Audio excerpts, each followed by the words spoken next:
Aujourd'hui, nous allons parler d'un thème très intéressant, c'est un thème d'actualité, sur l'intégration économique et régionale. Alors, qu'est-ce que l'intégration économique et régionale? Tout d'abord, c'est une zone de libre-échange. Zone de libre-échange signifie que les marchandises peuvent circuler sans payer de droits de douane. Donc, on va éliminer les droits de douane entre les pays adhérents à cette région. Deuxième phase, on va passer à ce qu'on appelle l'union douanière. Alors, l'union douanière signifie tout d'abord, bien sûr, qu'il y aura annulation des droits de douane entre les marchandises qui vont circuler à l'intérieur de la région, mais encore plus, on va adopter même droits de douane sur les marchandises en provenance de l'extérieur de cette zone. Ensuite, la troisième phase, c'est le marché commun. On va toujours parler de la liberté des marchandises qui va circuler à l'intérieur du territoire. En plus de l'union douanière, il y aura liberté de circulation des capitaux et des hommes. Et en fin de compte, l'union économique et monétaire, on va adopter la même politique économique sur tous les pays de la région.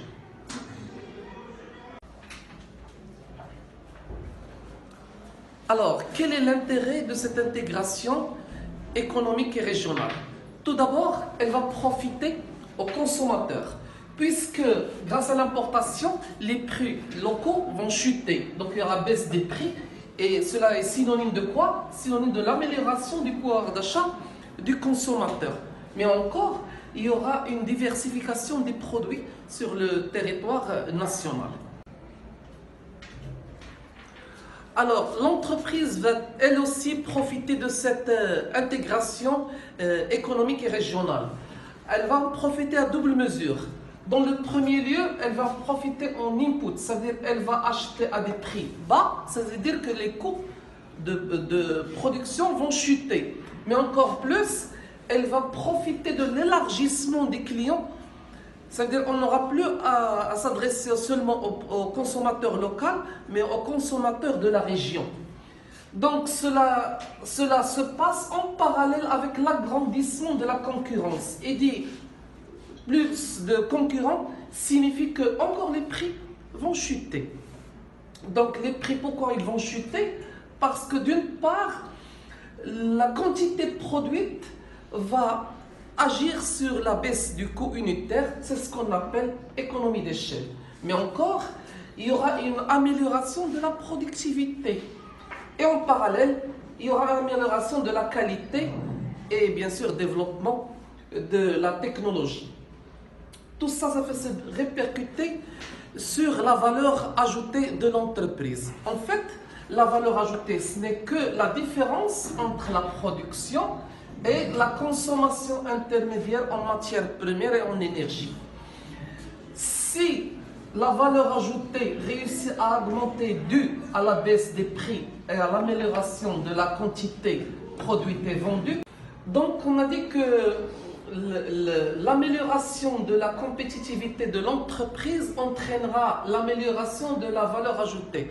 Or, la valeur ajoutée n'est que la différence entre la production vendue de produits et la consommation intermédiaire, ça veut dire la matière première et l'énergie.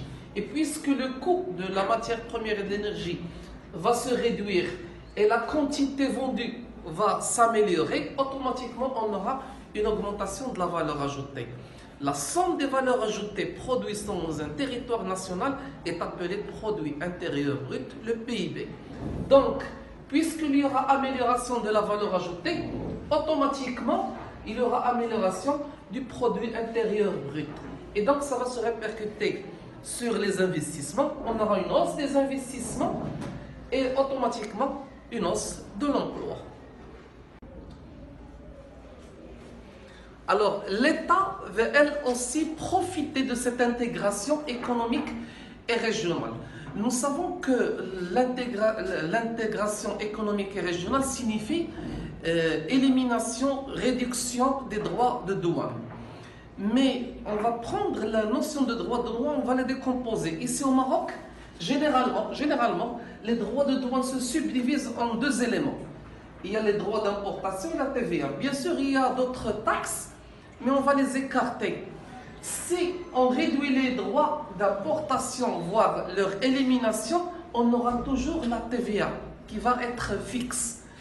Donc, puisque les droits d'importation vont se réduire, les prix d'importation vont chuter, automatiquement l'importation va s'agrandir en quantité. Donc, il y aura une amélioration des quantités importées.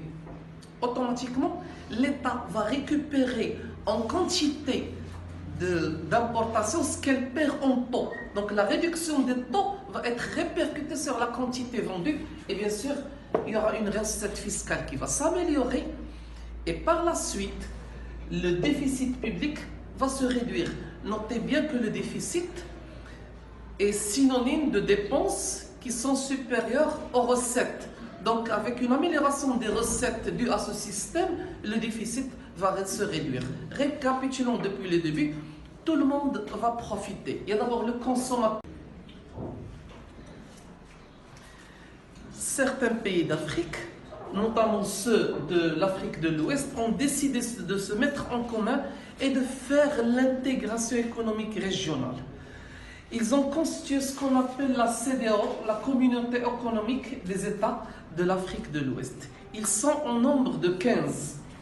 Le Bénin, le Burkina Faso, le Sénégal, Ghana, Cap-Vert, Togo, Sierra Leone, Nigeria, Niger, Guinée-Bissau, Guinée, Gambie, Côte d'Ivoire, Sierra Leone et Libéria. Auparavant, ils étaient 16. Il y en avait la Mauritanie qui a désisté en 2000. Mais bientôt, il y aura l'adhésion du Maroc. Et que signifie cette adhésion du Maroc? Mais d'abord, sachez que ce groupement, le CEDEAO, il comporte quelques 700 milliards de dollars de PIB, du produit intérieur brut, quelques 350 millions d'habitants, avec un taux de croissance qui rôde autour de 6%. Alors, que signifie l'adhésion du Maroc? L'adhésion du Maroc signifie quelques 120 milliards de dollars du PIB en plus et 34 millions d'habitants et presque le même taux. Cela signifie que ce groupement il va passer de la 20e position vers la 17e et la 18e position. Ce groupement souhaite s'améliorer vers la monnaie unique. Il souhaite l'appeler ECO.